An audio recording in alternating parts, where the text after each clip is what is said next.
Welcome you to a historic event, the first traffic jam in the history of Hallsville, North Carolina.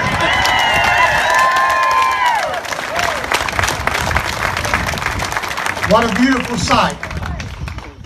In addition to the two stated purposes of this news conference, we're here to speak for a family of farmers who have been ordered not to speak for themselves. Would you remain silent for a moment or two?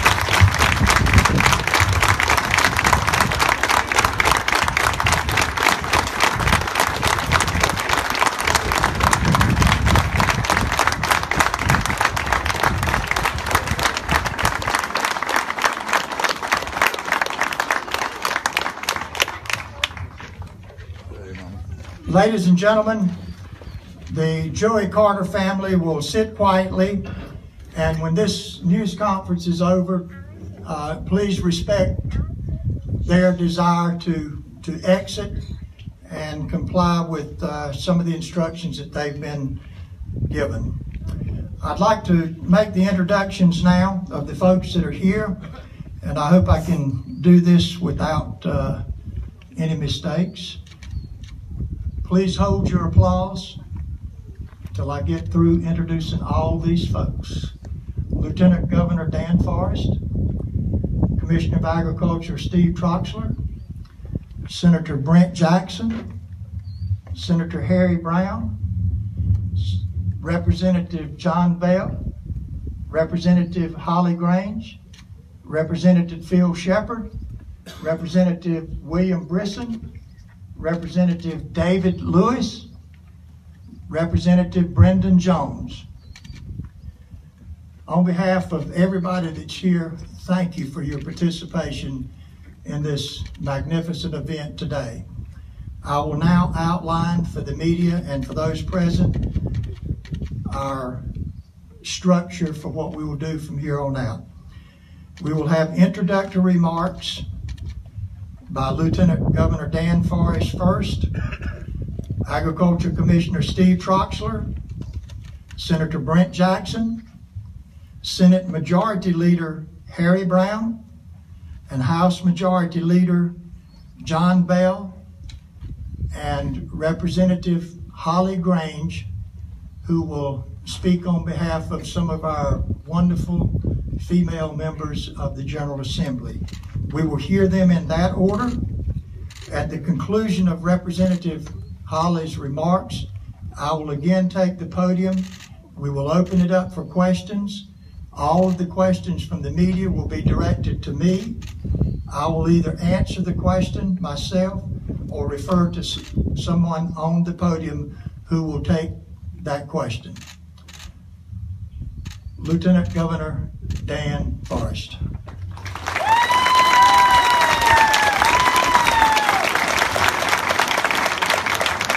Thank you, everybody. It's an honor to be back with you once again. And I want to thank a few folks here before I get started. I want to thank the Carter family for opening up their farm and for being good hosts to us here today.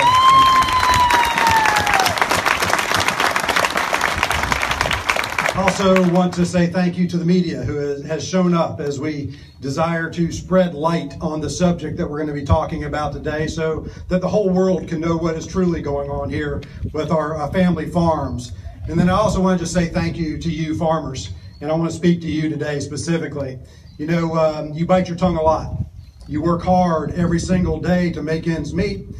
You know the daily struggles of what it's like to grow pigs or turkeys or chickens or to grow your row crops, and you do that without complaining. And the government comes in and passes regulation after regulation, and you obey the rules. and you live up to those rules. And you've been doing that year over year, decade over decade. And we say thank you for that. We say thank you for doing your job the way you do it and being good citizens of our community and investing in our communities, pouring your time, talents, and efforts into our small towns, into the schools, into the civic organizations that you support every day. But then there comes a time, every once in a while, when you have to say enough is enough. And this is one of those times in the history of North Carolina farming when we have to say enough is enough. When we have big money, out-of-state trial lawyers coming in and ginning up plaintiffs around your farms and around your communities so that they can come in and sue you, so they put you out of business and they make millions of dollars doing it. That's not right, that's not fair, and that's something we shouldn't tolerate in North Carolina.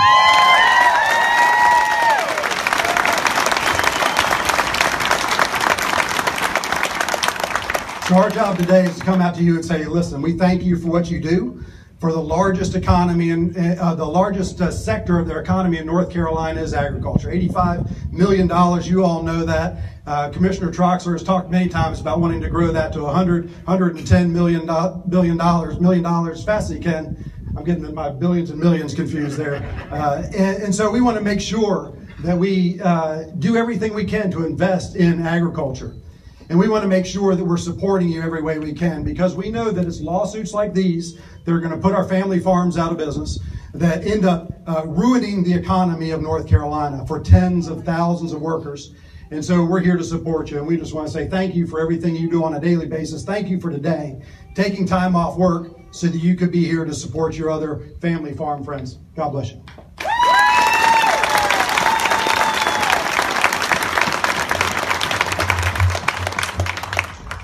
I want to thank all of you for being here today. This is a watershed moment in North Carolina history, and I was particularly proud when I rode in and saw the American flag flying over the driveway. And folks, there is nothing more American than agriculture in this nation and this state.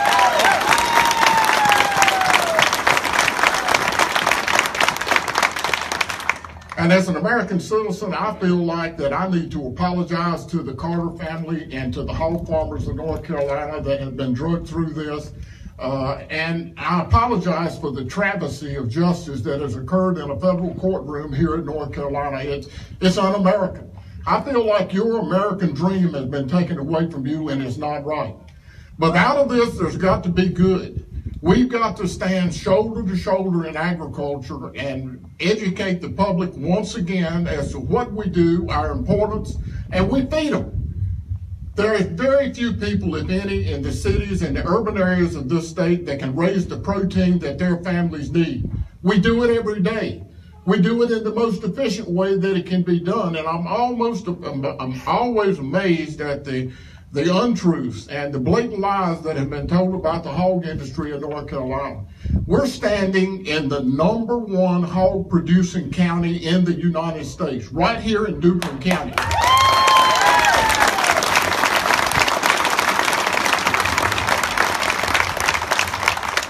Sampson County, right next door, is the #2 county in the United States for hog production. I'm proud of that. And there's a point to this. The Black River starts in Sampson County, runs through Duplin County, right through hog country, and the water quality in that river is rated at the very top in North Carolina. Now, how can that be with all of the stories you've heard about environmental disasters associated with the hog industry in North Carolina? It's just not true. But I think it goes back to the old adage, if you say it enough times, it must be true. So we have got to disprove that, we've got to educate, and we've got to talk about it. And we've been talking about the out-of-state trial lawyers that have come in here to sue the hog industry. Well, that's partially true. We have a law firm right here in North Carolina just as involved in suing these people as there is the out-of-state trial lawyers. I thought we raised people better than that in North Carolina.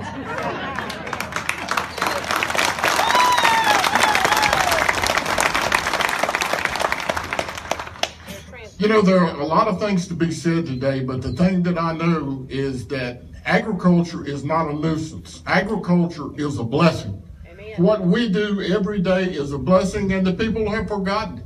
The food supply is abundant. It's priced at a level that most people can't afford, and it's not true all over the world. We've got a bigger job to do. The world's population is scheduled to grow and grow and grow to the point by the year 2050, we're going to have 75 to 100% more food in the world to feed hungry people. And I have said it over and over again, folks, hungry people are mean people. What I would hope is that the jurors and the judges and the lawyers in this case would go 2 weeks without eating. Fast for 2 weeks before you make a decision. That will change your mind. I can guarantee it. I don't understand why jurors have not been allowed to come to a hog production facility to experience what we do. The goodness of the families that produce this abundance of food. So, there's just so much that I don't understand about these cases, and trying to rationalize it, I guess it won't work. I've heard over and over again, you can't rationalize what's irrational, and that's probably what's going on here. But we've got to turn that around. I hope this is a wake-up call, not only for the hog industry in North Carolina, but every farmer in this state needs to understand you are not safe. This can happen to any one of us in any one of our agricultural industries. So we have got to stand tall. We've got to stand for what's right. We've got to stand for the farm families of North Carolina. You started that here today, but there are going to be many other times that we're going to need you to come forward and stand tall. I thank you for doing that. We will call on you again as time goes on. I especially thank our legislators for passing the Farm Act this year to give us a measure of protection going forward.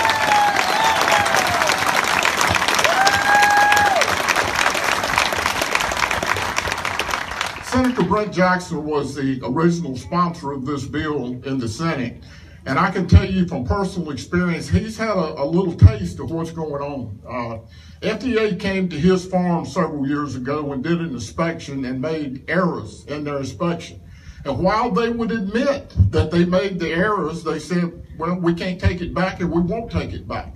But that wasn't good enough. I went to the National Association of State Departments of Agriculture, and 49 other commissioners, secretaries, and directors of agriculture stood shoulder to shoulder with me, and we changed that.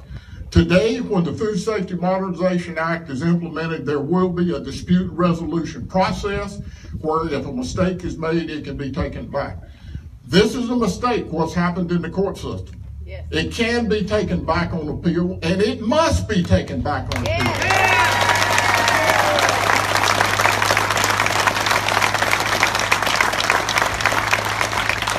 Once again, my apologies to the Carter family and all the people involved in these lawsuits. We're going to do our best to make it better, but out of this has got to come good.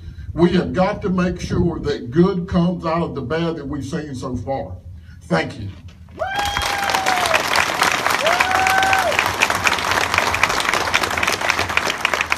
Good morning. Good morning. I tell you, as a farmer and a legislator, as I said in Raleigh a few weeks ago, I've never been more prouder to be one of y'all than in my life. But to represent Sampson and Duplin and Johnston counties, as I've had the pleasure to do the last several terms, is really a blessing as it goes. The commissioner mentioned about the FDA coming to our farm. That was a few years ago.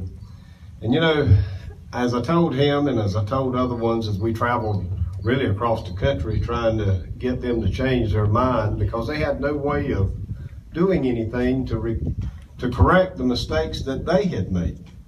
And it came to my realization that some of these agencies do not answer to themselves, to the governors, or to the president.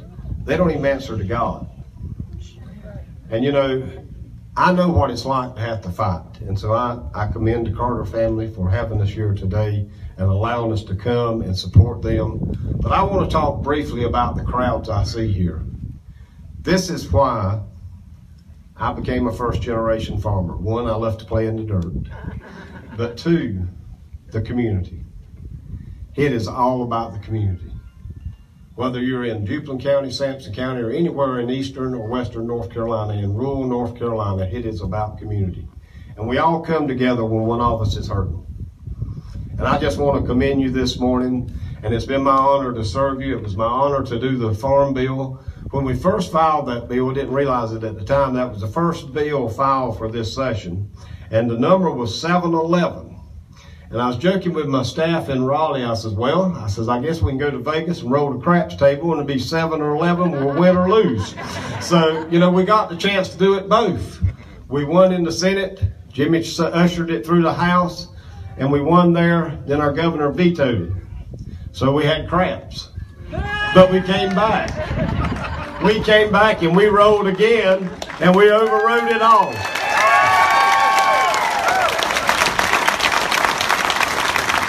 So I think the bill was beyond my comprehension, divinely named 711. Thank y'all for being here. God bless you, and may we continue this fight that we're under, because it is a war. Thank y'all.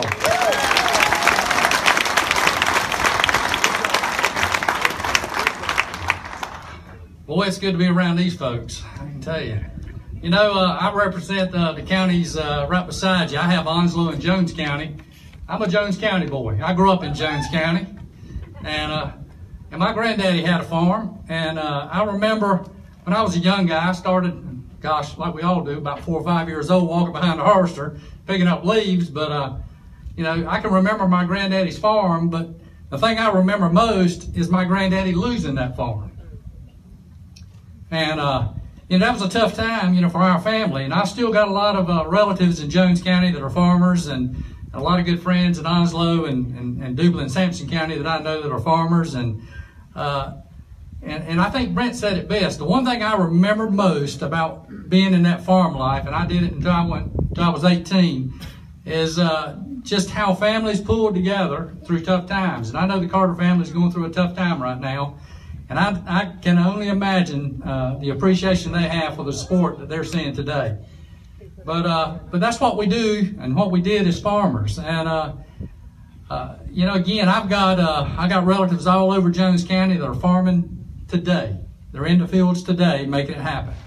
And I just know, for me, growing up in that environment and just the valuable lessons that I learned, and I think it just goes to show, even today, by behavior of this crowd today. It's just everybody's here supporting each other. Nobody's out of line. Nobody's doing anything crazy. It's just everybody is hurting because of what's happening here with the Carter family. And I think that's what's important, is how we pull together during these tough times. And it is a fight, and it's going to be a fight for a while. I can promise you, it's not going to get fixed quick. But it takes people like this willing to come out and show their support, and willing to be a voice in the right way to make things happen. And I just can't thank you enough for that. And I think you see the General Assembly's got your back, and we'll continue to support you. And again, it's just a pleasure for me to be here today. So thank you so much.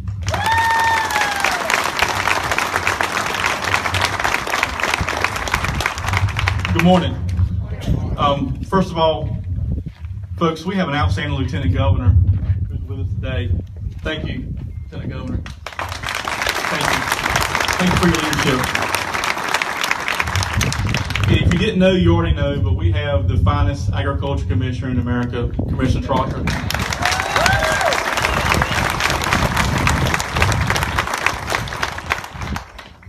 I was not born in Duplin County, but I went to school in Duplin County, and I love Duplin County. In Duplin County, I want you to know that you are represented by two of the finest men in the General Assembly, Senator Brent Jackson and Representative Jimmy Dixon, who has toted the water for the agribusiness community, for your family farmers, and for all residents in Duplin, Sampson, and all of Eastern North Carolina. Thank you to you two. And behind me sit some of the finest men and women in the House and Senate, and thank you for being here today, because your hard work and dedication is one of the reasons the Farm Bill got passed. I'm very proud of the colleagues, my Republican colleagues, that not only voted for the Farm Bill, but voted to veto the Farm Bill. And I'm very proud of my Democrat colleagues that joined us in doing that, supporting the Farm Bill and breaking rank from their party to do what's right for Eastern North Carolina, for North Carolina, our country. To the Carter family, thank you. To the other family farmers here and to the agribusiness community, I want you to know that the Republican House Caucus, led by myself and Speaker Tim Moore, stand ready to assist you, ready to protect our agriculture community, preserve our agriculture community, and promote our agriculture heritage from here until we get done with this fight. We stand ready. Thank you.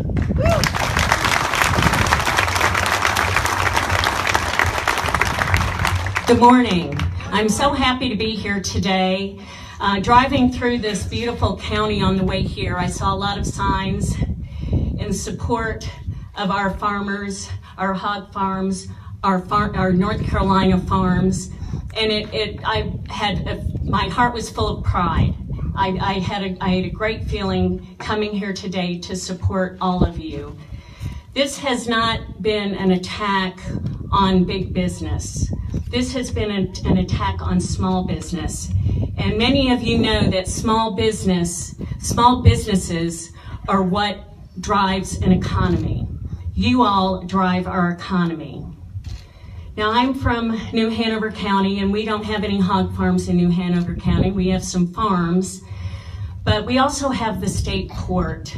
And you feed your families, you feed North Carolina, you feed our country, and through the Port of Wilmington, it's one of your gateways to feeding the world.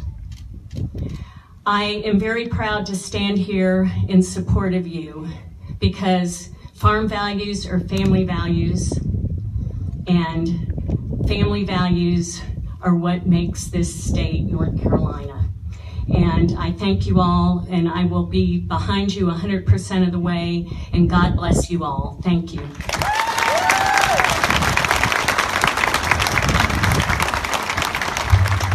Thank you for everybody that has addressed us.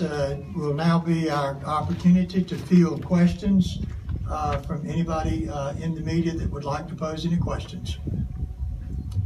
Representative Dixon, you know, the jury in the third trial is being impaneled today, I believe, opening arguments are tomorrow. Are you hoping that the jurors, potential jurors in that case, see some of the coverage of this today? The question was about the jurors that are being currently impaneled today. No, sir, that's not our desire. Our desire is to take our message to the people of North Carolina and to the United States of America and let them make a decision, because we're certainly not currently getting justice in the courtroom. Yes, sir. If Smithfield Foods is the one being punished with these settlements, how does that end up getting passed on to, say, these family farms that Smithfield Foods oversees? The question is, if Smithfield Foods is the one being punished, how does it transfer to these people? My friend, this is Smithfield Foods.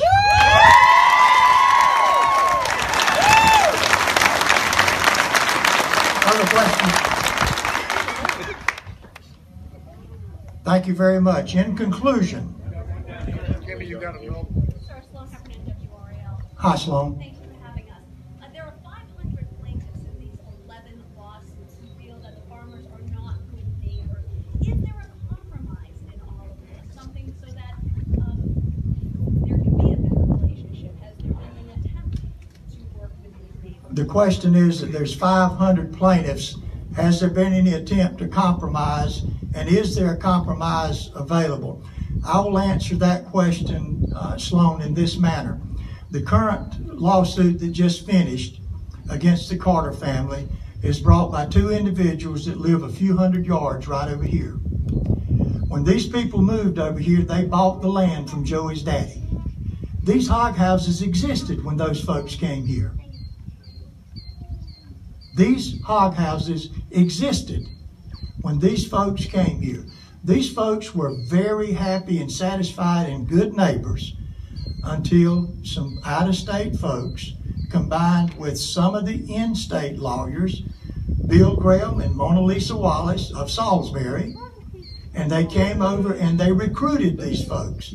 These folks were sitting at home and they were happy and they were satisfied, and the pretty car pulled up in the yard and folks got out and said, "Ain't you tired of the flies?" "Well, no, not too bad. I've been here all my life." How about this odor, this stinking odor? Isn't that bothering you? No? Well, we've been here all our life. That's what we do. That's what we do. We farm. You know what? We might could get you $75,000 if you'd be willing to sign on to this lawsuit. Wow, the flies got worse, the odor got worse, and they signed the dotted line. Does that answer your question?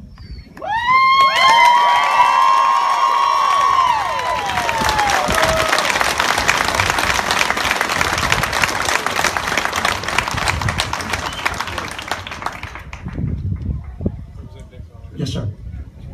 What does it say, though? I mean, money is important to everyone, but that this pits neighbor versus neighbor, and now two separate juries have decided so decisively. I mean, these were large verdicts, these juries, and to say there is no fault on the side that is losing these cases. Are you just saying that it's all lies and misinformation? The question is, with the overwhelming results of the two juries and the verdicts, how do we explain that? Exactly. Okay, this is my explanation, and at the conclusion of my explanation, I will yield to Commissioner Troxler or Lieutenant Governor Dan Forrest if they'd like to make an additional comment, because this is the question. This is the question. This is the question. We don't feel like that we've been judged by a jury of our peers. Our peers are here today. You know, for many years, there were very smart, intelligent people that had the people of this world convinced that the earth was flat. And the people were going on the best information they've had. I'm going to give you one example.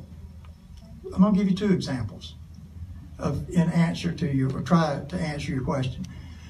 Number one, we don't believe, as good as our good neighbors in Wake County are, we believe that the judge should have considered the motion for a change of venue to put us closer to the people who are really our peers. Number two, you're sitting on a jury, and the first thing that you see is about 4 hours of a dead man testifying on videotape. This case was not lost in this courtroom, it was lost in depositions. And so you have this guy, Mr. Wing, who is a convincing, articulate, intelligent individual who was deposed. And the jury sees this. And our proposition, and we can talk more about this later, is that we haven't been given a fair opportunity to present our side of the story. For example, on this farm that we're sitting here right now, many years ago, when there was an expansion, some neighbors got together and signed a petition opposing the expansion. That was some decades ago. That was introduced as evidence. With historical background now, with the historical background that we've got, those same people were visited, every living one of them were visited and signed another document saying that over the years now, they have no problem with this farm being here. And guess what? Caskey and the judge would not let us introduce that evidence. That is not fair.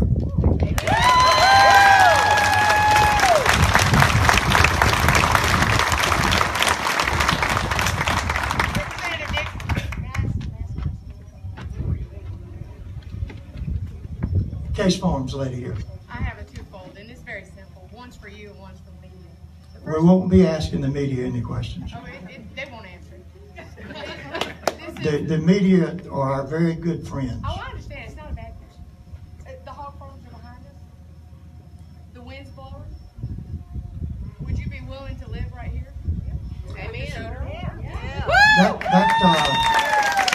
That question is for me. I lived all my life, and my little granddaughter Elizabeth right here really enjoyed working around our hog houses and turkey houses.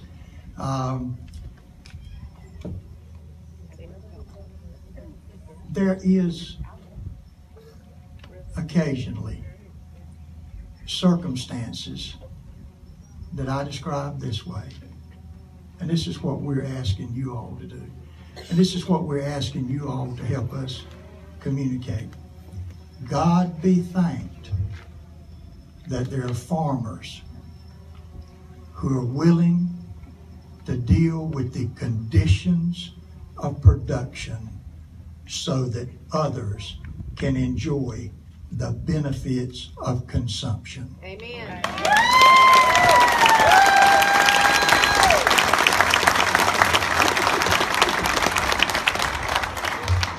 I think the question was, how did the juries return the verdicts that they did? And I said before, I do think it's part of it is a result of misinformation that's been put out there to the public over decades now.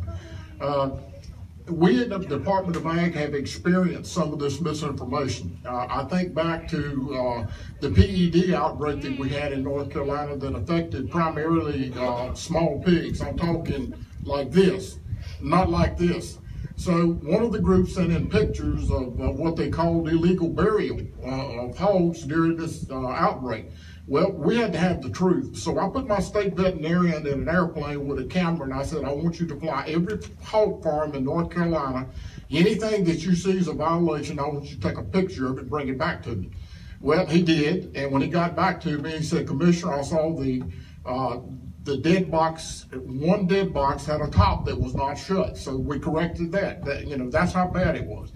And then after the aftermath of Hurricane Matthew, we were responding to Matthew. We were at the state fair, and I got a call from a national media outlet and said, this group has told us there's 30 to 40 hog lagoons in North Carolina that have been breached and they're ruptured, and it's going to be an environmental disaster.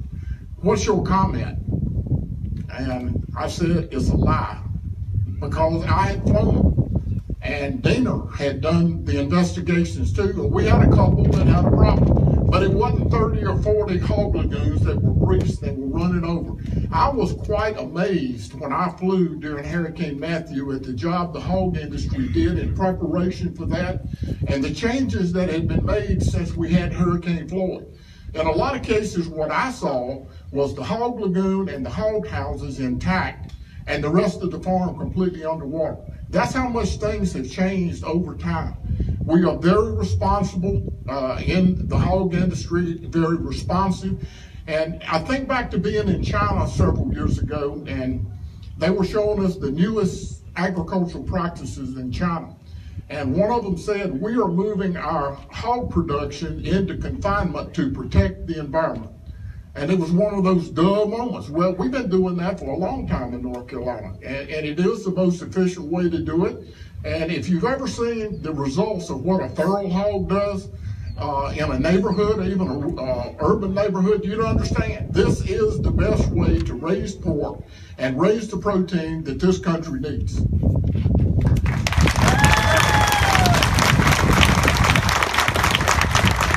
And Travis, I'll just add one thing to that question as well. And I think this is important because the farming community is a very neighborly community.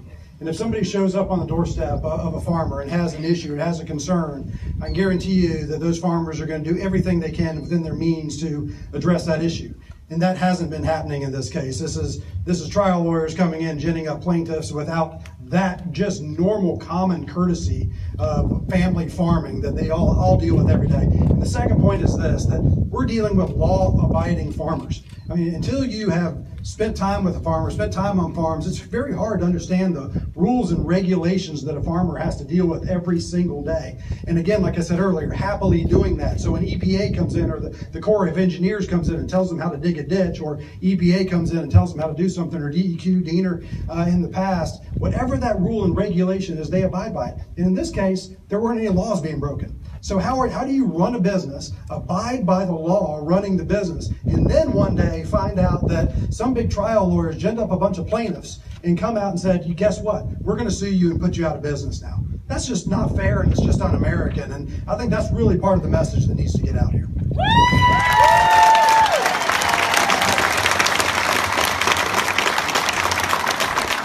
And as a brief follow-up, Sloan and Travis, and I hope you heard what the Lieutenant Governor said.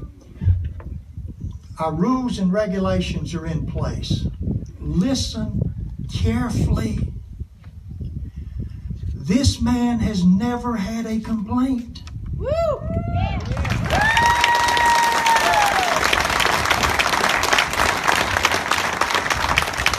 This man has never had a violation. Woo!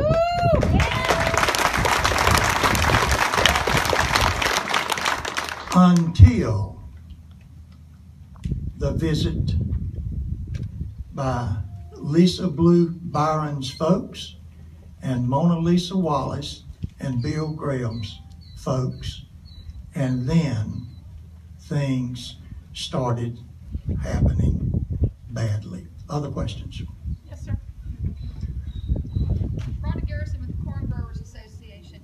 Let's take a 30,000-foot view, and if these plaintiffs continue to prevail, what will happen to our food supply in the future? Commissioner Troxler, I know this is something that you're well versed in. The question is from the corn growers. Yes, sir. From the corn growers, what portent of potential damage is there to food and agriculture if this continues unchecked? Mr. Commissioner. I think there's a very simple answer. If the lawsuits continue, if they spread to other areas, we're going to lose the ability to feed ourselves in the United States. How important is that? I think it's the most important thing that we could ever do is make sure that we can feed ourselves. We have the farmers to do it, the technology to do it. We have everything to do it, and we can do it while we're in the field. But we can't do it sitting in a courtroom. I can guarantee you that.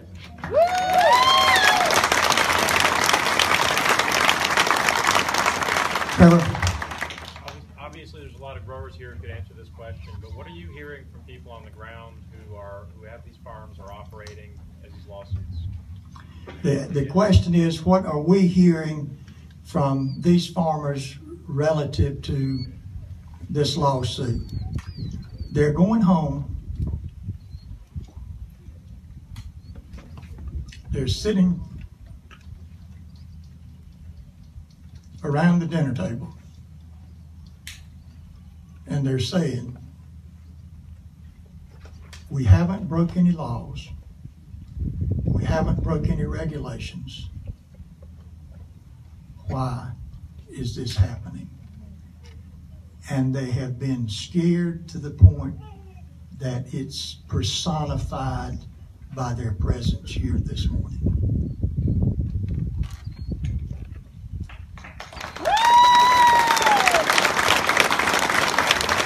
Yes, sir.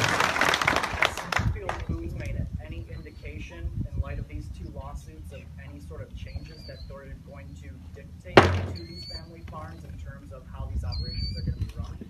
The hog industry, about a decade and a half ago, begun to address that.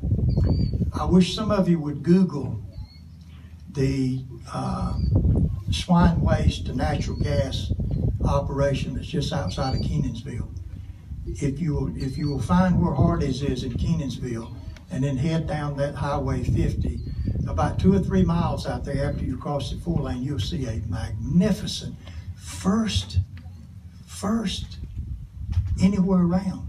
I think the second in the nation, to where we have covered lagoons and we're harvesting that methane, we're cleaning it up, and we're putting it into the gas pipeline right here in Kenansville, North Carolina.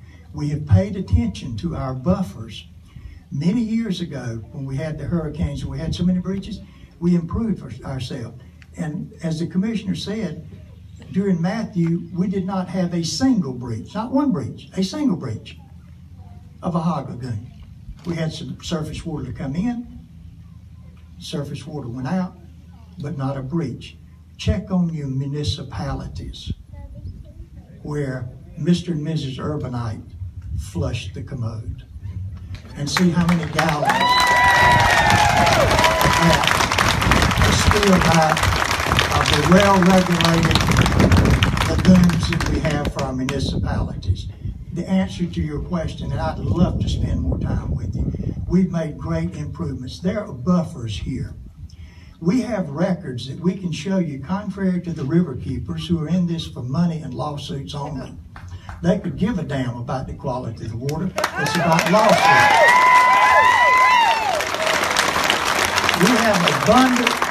We have abundant information that will show downstream from our, what they call CAFOs, from our confined agriculture operations, that the water is cleaner than it is upstream. You want to know why? Because we're under regulations to provide buffers. Golf courses and families with front yards that they fertilize don't have to go by any buffers. Agriculture is being overly blamed for water quality. But I'd be grateful for you to visit my office, Senator Jackson, Representative Bell, Representative David Lewis. We'd be glad to come in and showcase what we're doing, because we don't have a forum, because we don't act ugly enough.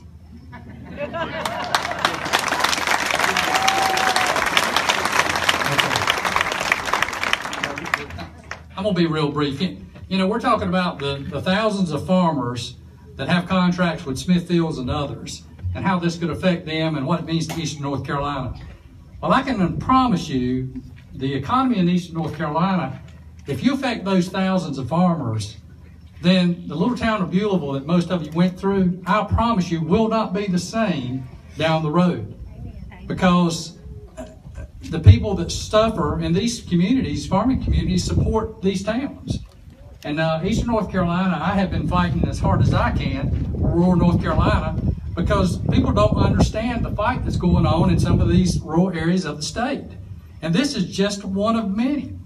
And if we want a few big cities in this state to support the whole state, then I guess this is the path you can go down, and that's what you're going to have one day. It's going to have a few big cities supporting the rest of the state and making things work. But people in Eastern and Western North Carolina, to be honest with you, are hard-working people that do it right, that want to be left alone and let them operate and do what they do best, and not have people from the big city coming in here trying to interfere and sue these people and take advantage of them when they don't know how to defend themselves in a lot of ways. It's just so unfair to these people. And I'm kind of like Brent. It gets personal after a while. Amen. It really does. It gets personal. So it's unfair. Just to follow up on the question on the issue and how big it's become, this is, in my opinion, the number one issue affecting the state of North Carolina right now. And so I'm very glad our friends from the media are here today to actually cover the largest story in North Carolina.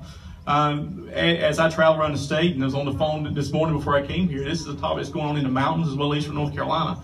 And when you look around, to further answer your question, if you look around the crowd here today, there's restaurant owners, there's farmers, there's ministers, there's car dealerships, insurance agents, real estate realtors. You name it, they're here, because once you start shutting down agriculture in Eastern North Carolina, it's a reciprocal effect. And just like Senator Brown mentioned, you talk about devastation to Beulaville. We already have trouble here in Eastern North Carolina. We have disadvantages here in Eastern North Carolina. We're still playing that urban-rural divide, trying to catch up as far as we can. This alone decimates Eastern North Carolina and rural North Carolina. So thank you for being here and covering the biggest issue here in the state of North Carolina, if not the country.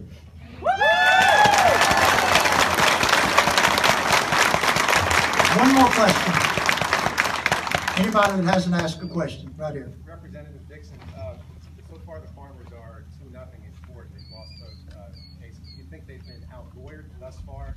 And what can people that come out here today or read about this story tomorrow do to show their support or become more engaged in the goings on the next court trial? We will not make any comment relative to the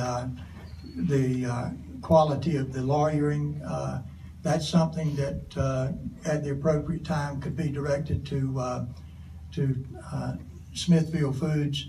But what, if anything, that the folks out here could do, it's very simple. Proverbs 3, verse 5 and 6. Trust in the Lord with all thy heart, and lean not to thine own understanding. In all thy ways acknowledge him, and he shall direct our paths. Amen. That's the answer.